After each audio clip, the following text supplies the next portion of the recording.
হায় হায় মুসলমানের বাচ্চা এত বড় নিকৃষ্ট কেমনে হইল? কোন ঘরে জন্ম নিল? কোন বাপের ঘরে জন্ম নিল? এমন মালিক কেমনে ভুলে গেলি না ফেরমা? এমন মালিকের সেজদা ভুলে গেলি কেন?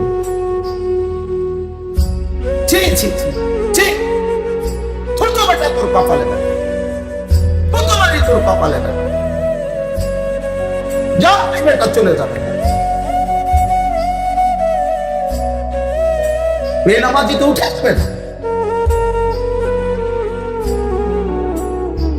তো বড় অসভ্য মানুষ।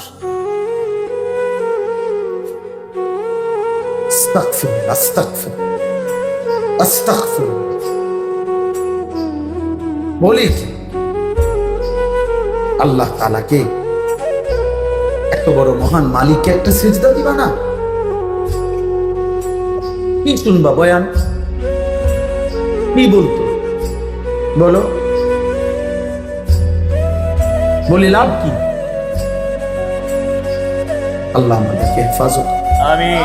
যদি কারো বিবেক থাকে, যদি এক পবিত্র মায়ের দুধ খায়া থাকে, যদি রক্তে শেষ এক ফোঁটা ঈমান থাকে, মানুষের ঘরে, মুসলমানের ঘরে জন্ম নিয়েছ, আজকে সেজদা দিও। ভুলে গেল, আজকে সেজদা দিও। শরীর পাক বানাও, প্রয়োজনে নাপাক শরীর নতুন করে গোসল করো, আবার মালিককে সেজদা দাও। যদি বলে হুজুর সবকিছু ঠিক মতো পারি না, এমনি সেজদা দাও। চোখের পানি ফেলে বলো, আল্লাহ তোমার জমিন, তোমার আসমান, এত বড় কায়নাত তোমার। আল্লাহ তাআলা কোরআনে বলছেন, বান্দা এটা ঠিক না বান্দা, তুমি জানো না বান্দা আমি কি পরিমাণ, কত বড় সৃষ্টি জগৎ দিয়ে আমি তোমাকে লালন পালন করি। একটা লোকমা খাবার, এক এক লোকমা খাবার আমাদের মুখের সামনে যদি এক সেকেন্ড আমরা কল্পনা করি, তাহলে এত বড় বিশাল পৃথিবী, এই পুরা আসমান জমিন সব সাজাইয়া সব কিছুর ব্যবস্থাপনার মাধ্যমেই আল্লাহ তাআলা আমাদের এক এক লোকমা খাবার করছে।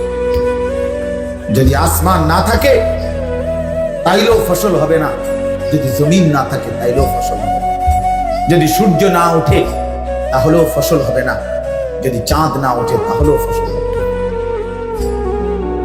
যদি বাতাস না থাকে তাহলেও ফসল হবে না, যদি আলো অন্ধকার না থাকে তাহলেও ফসল হবে। আল্লাহ তাআলা বলছেন, বান্দা আমি 1 শতক 2 শতক জায়গা না, বরং এই পুরা কায়নাতের মাধ্যমে আমি আল্লাহ তোমার রিজিক পৌঁছে।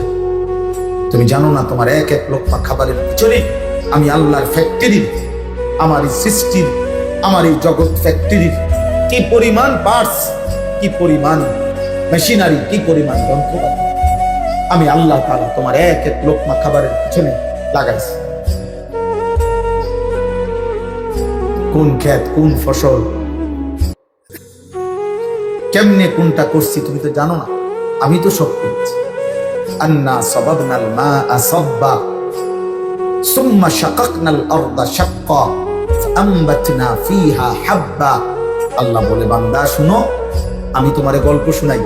আল্লাহ বলতে, আমি প্রথমত এই আকাশ থেকে অঝোর ধারায় বৃষ্টি নামাই, এরপরে আমি আল্লাহ জমিনটাকে বৃষ্টির পানির ফোঁটা দিয়ে ছিদ্র করি, ছিদ্র চালনির মতো ছোট ছোট ছিদ্র করি। তুমি দেখো না, তুমি এমনি বুঝতা না যে মাটিতে ছিদ্র কই, এত ছিদ্র কই। আল্লাহ বলেন, আমি ছিদ্র করে রাখছি। ফাআমবাতনা ফিহা হাব্বা, একদিন আমি আল্লাহই যথাসময় মাটির সেই ছিদ্রের মুখ থেকে নতুন শস্য, নতুন গাছ, নতুন ফুল, নতুন ফসল আমি আল্লাহ বের করে আনি। আমি বের করি, এটা আমি করি বান্দা। وأنزلنا من المعصرات ماء ثجاجا لنخرج به حبا ونباتا। আল্লাহ বলেন, আমি সাদা মেঘমালা, জমাট মেঘ, ওইখান থেকে আমি বৃষ্টি নামাই, সেই বৃষ্টির মাধ্যমে আমি তোমাদের জন্য শস্য, বীজ, উদ্ভিদ, গাছ আমি সবকিছু বের করি, উৎপন্ন করি। এই জন্য আল্লাহ কোরআনে বলছে ওয়াফিস সামাই রিজকুকুম, বান্দা শোনো তোমাদের প্রত্যেকের রিজিক অফিস সামা, আসমানে আছে, খেতে না, সব ফয়সালা ওইখানে আরশে, সাত আসমানের ঊর্ধ্বে, সাত আসমানের ঊর্ধ্বে। ছেলেরা কষ্ট দিও না, মোবাইল উঠাইও না, আমি নিষেধ করলাম ভাই। গাদ্দারি করো না বাপ, কেউ গাদ্দারি করো না, বাড়াবাড়ি করো না ভাইয়া। আমি তোমার কাছে ভোটের জন্য আসি না,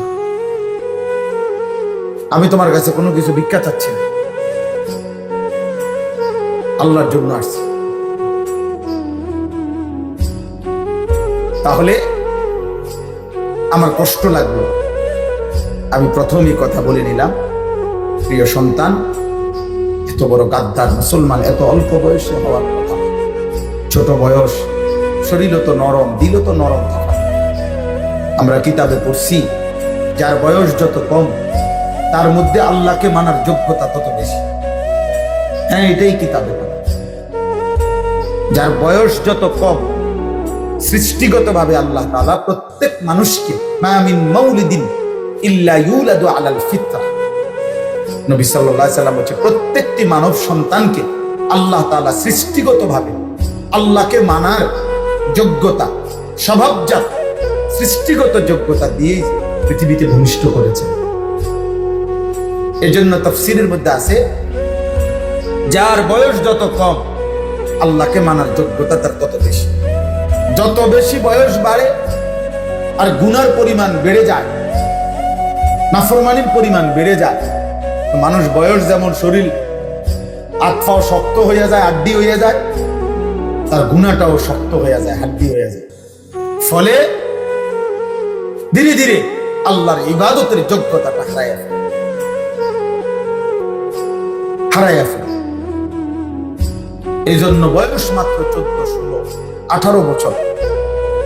যুক্তির কথা হলো এত কম বয়সে তো আরেকটু দিল নরম থাকার কথা, আরেকটু নরম সরম হওয়ার কথা মুসলিম ছেলে।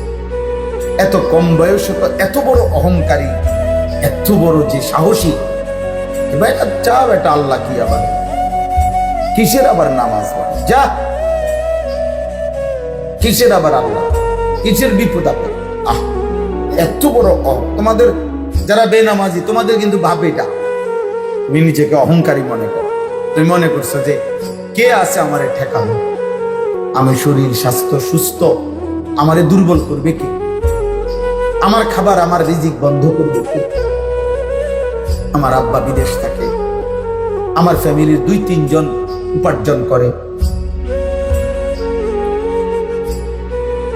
এটা কিন্তু অহংকার। কোরআন শরীফে আছে সেজদা না দেওয়াকে কিবির বলে, খোদার কসম অহংকার বলে। আল্লাহ তাআলা ইবলিসকে এই সেজদা যখন দেয় নাই তখন ইবলিসকে আল্লাহ নিজে বলছে ফামা ইয়াকুনু লাকা আন তাতাকাব্বারা ফিহা, ইবলিস আমি আল্লাহর সামনে অহংকার করা মানাইলো না, ঠিক হলো না। তাহলে অহংকার করছে মানে সেজদা করে না, কথা বলেন কি করে না। এই জন্য প্রত্যেক বেনামাজি মুতাকাব্বির, অহংকার, অহংকার। আর প্রত্যেক অহংকারের ঠিকানা জাহান্নাম। আলাইসা ফি জাহান্নামা মাসওয়াল লিল মুতাকাব্বিরিন, কোরআন শরীফের আয়াত। আল্লাহ বলছে তুমি কি জানো না বান্দা, অহংকারীদের ঠিকানা শুধুই জাহান্নাম।